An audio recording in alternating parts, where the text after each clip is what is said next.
ఎగ్గొట్టారన్నది మనందరికీ తెలుసు. కానీ ఈరోజు కొత్తగా ఈ కొత్త పథకాలు ఏవో తెస్తున్నాము, ఎన్టీఆర్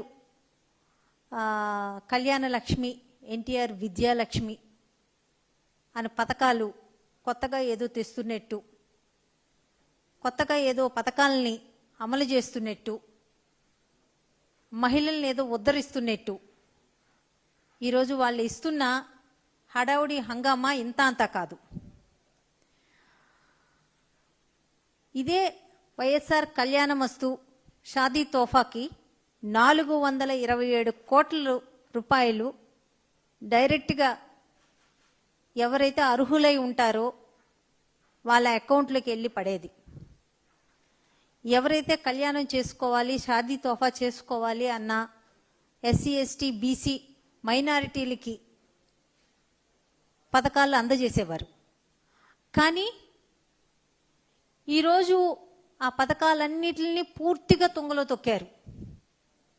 ఈరోజు ఏ ఒక్క పథకం అమల్లో లేదు. అది కాకుండా మనం గతంలో కూడా చూసాం, 2014 నుంచి 19లోపు చంద్రబాబు నాయుడు గారు ఇదే మహిళలకి, డోక్రా మహిళలకి, డోక్రా సంఘాల మహిళలకి రుణమాఫీ అని చెప్పడం జరిగింది. కానీ ఎక్కడ రుణమాఫీ జరగల.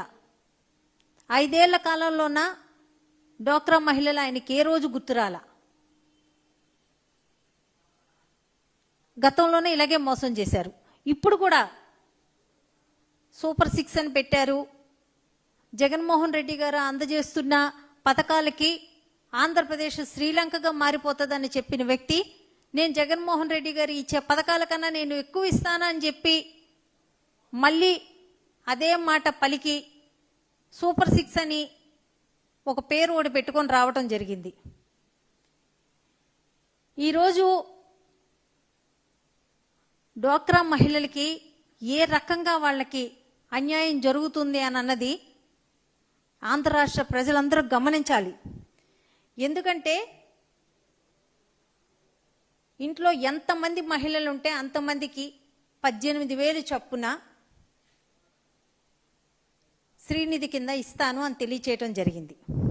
అది ఈరోజు ఒక ఇంట్లో 2 మహిళలు ఉంటే 36,000, 4 మహిళలు ఉంటే 72,000.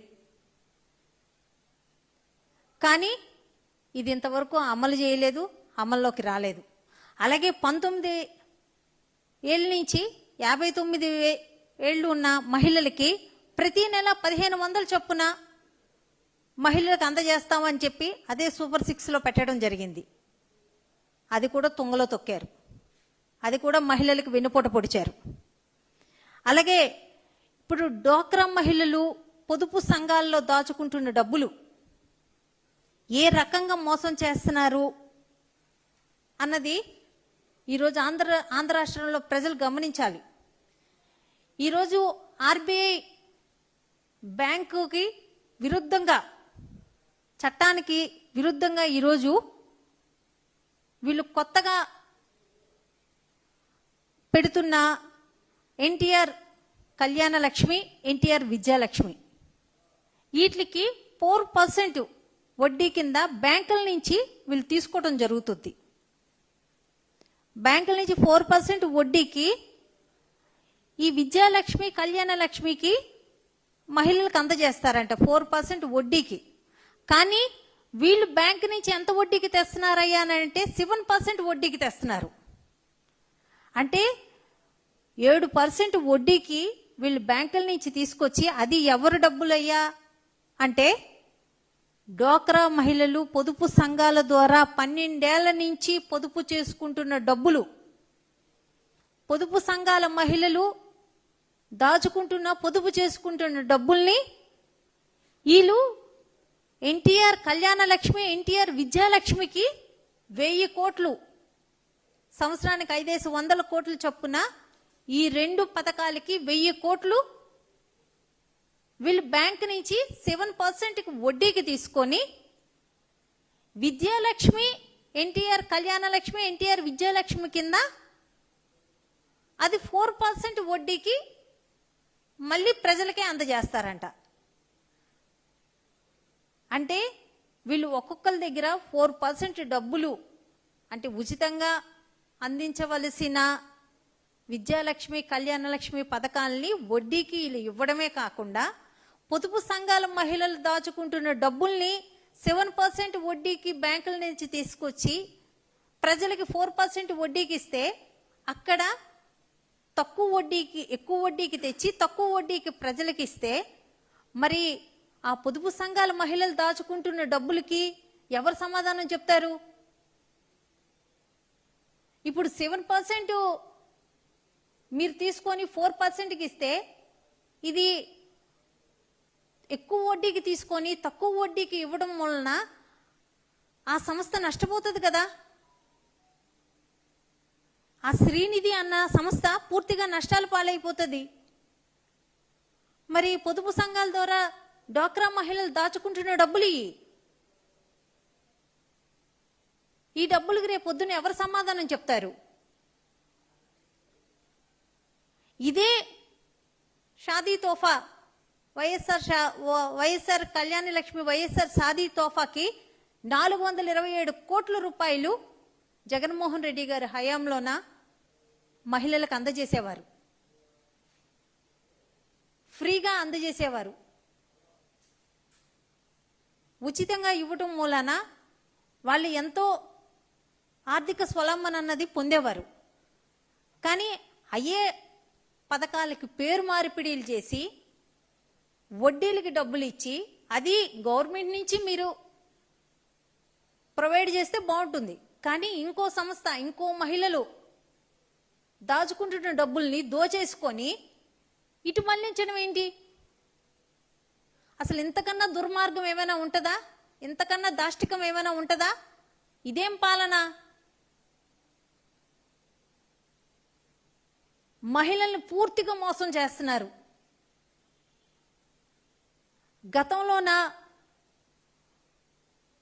మనకి డ్వాక్రా మహిళలు 5,000 కోట్లు డ్వాక్రా మహిళలకి వైఎస్ఆర్ గవర్నమెంట్లోన జగనన్న పాలనలోన 5,000 కోట్ల రూపాయలు లబ్ధి చేకూరేది సున్నా వడ్డీ రూపాన. 2014 నుంచి 19లోన ఈయన ఎంత ఎగ్గొట్టారా మహిళలకేనంటే 25,571 కోట్ల రూపాయలు ఈయన రుణమాఫీ చేస్తానని ఎగ్గొట్టడం జరిగింది చంద్రబాబు నాయుడు గారు. అదే జగనన్న వచ్చిన తర్వాత 4 ఏళ్లలోన మహిళలకు అందజేసింది మొత్తం లబ్ధిదారులు 3,86,82,882 మంది లబ్ధిదారులు మనకుంటే వాళ్ళకి 4,969 కోట్ల రూపాయలు లబ్ధి చేకూరింది ఇదే సున్నా వడ్డీ పథకం ద్వారా. కానీ అదే ఎక్కడ ఎన్నో సంవత్సరం నుంచి అంటే 2019 నుంచి 2023 వరకు జగన్మోహన్ రెడ్డి గారి గవర్నమెంట్లోన మహిళలకి సున్నా వడ్డీ రూపాన అందిన లబ్ధి ఇది. అదే చంద్రబాబు నాయుడు 2024 ఎలక్షన్ టైంలోన ఏదైతే ఏప్రిల్ నెలలో జగన్మోహన్ రెడ్డి గారు మళ్ళీ ఈ సున్నా వడ్డీలకి మళ్ళీ వాళ్ళకి పడాల్సింది ఆ 2024 సంవత్సరంలో పడాల్సినది వేయటానికి రెడీ అయితే ఎలక్షన్ కోడ్ అని చెప్పి ఆ డబ్బులు నిలిపివేశారు. ఎలక్షన్ అయిన తర్వాత కానీ క్లియర్ చేయాలి కదా. మరి అత్యధిక మెజారిటీతో గెలిచేసినారు కదా. ఇప్పటికి 2వ ఏడే కూడా కంప్లీట్ అయిపోవస్తుంది.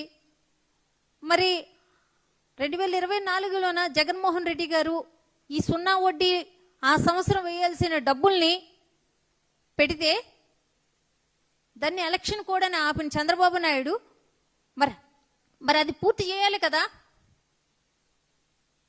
పూర్తి చేయలేదు. ఇంతవరకు ఏ ఒక్క డ్వాక్రా మహిళకి మళ్ళీ ఈ సున్నా వడ్డీ రూపంలోన ₹1 కూడా లబ్ధి చేకూరలేదు. ఎన్ని రకాలుగా మహిళల్ని ఈ రాష్ట్రంలోన అన్యాయం చేస్తున్నారు. ఎన్ని రకాలుగా మహిళలకి కళ్ళబుల్లి మాటలు, సూపర్ సిక్స్లని, అయ్యని ఇయ్యని చెప్పి ఈరోజు ఉలుకు పలుకు లేకుండా ఇంకా తిరిగి మళ్ళీ వాళ్ళు దాచుకున్న పొదుపు సంఘాల్లో డబ్బులే వాడేయటానికి ఈరోజు పూనుకుంటున్నారు. ఎంత దాష్టికం ఏ రాష్ట్రంలోనూ మనం చూడం.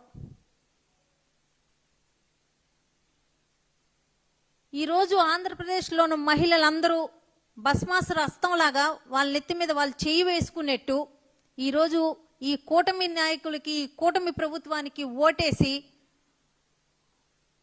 వాళ్ళ అదృష్టాన్ని వాళ్ళే పోగొట్టుకున్నారు.